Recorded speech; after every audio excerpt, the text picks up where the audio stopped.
बिटिआरनि गाहाय खुंगिरि प्रमद बर'आ बे समाव जौगाथायनि फारसे गोनांथार बिबान लानानै खामानि मावगासिनो। बेजों लोगोसेयैनो गुबुन मोनसे गोनां बिबानाव सायख'जादों। बिटिआरनि गाहाय खुंगिरि प्रमद बर'आ मिथिनाय बादिब्ला दुलाराय आसाम क गौथुमनि आफादगिरि मासियाव सायख'जादों बिटिआरनि गाहाय खुंगिरि प्रमद बर'खौ।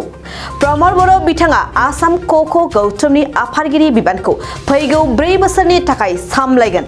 बे गोदान गौथुमाव बिटिआरनि गाहाय खुंगिरिखौ गोदान आफादगिरि महरै सायख'नायजों लोगोसे राजेश बर'खौ मावफुं आफादगिरि महरै बिबान होदों।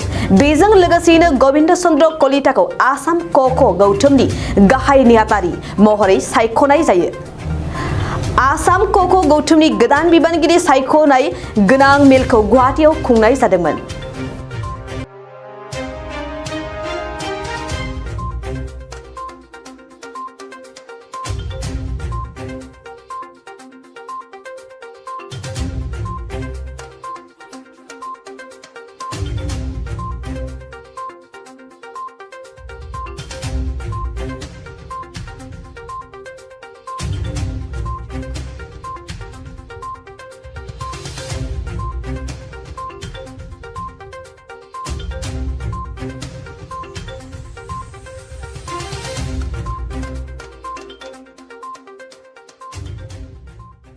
फै बयबो फै जमदुवार दख'रानि थाखाय मोनसे फोसावथाय।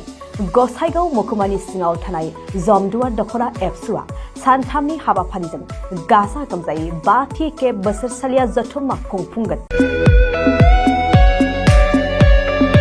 फैगौ नबेम्बर दाननि 6, 7 आरो 8 खालारखालि सानथामनि मेहेरगोनां हाबाफारिजों गाजा गोमजायै खुंफुंगोन।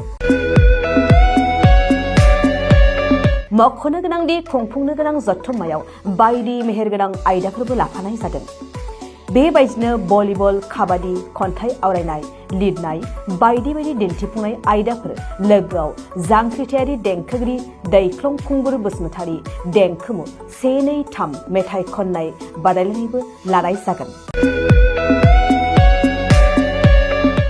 फारि बायदियै देंखोमु 1, 2, 3 मेथाइ रोजाबनायाव दख'रानि बेन्दोंआव थानाय गामिफोरनिफ्राय 14 बोसोरनिफ्राय 30 बोसोरसिमनि गेजेराव थानाय बिजाथिफोरा मेथाइ रोजाबगिरिफोरा बादायलायनायाव बाहागो लानो हागोन। मोनाबिलिनि हारिमु बादायलायनायाव गाव गावनि रोंगौथिजों बिजाथिफोरा बाहागो लानो हागोन। एक्जिबिशन दिन्थिफुंनायखौ 6 नबेम्बरनिफ्राय जोबजासिम नुनो मोनगोन।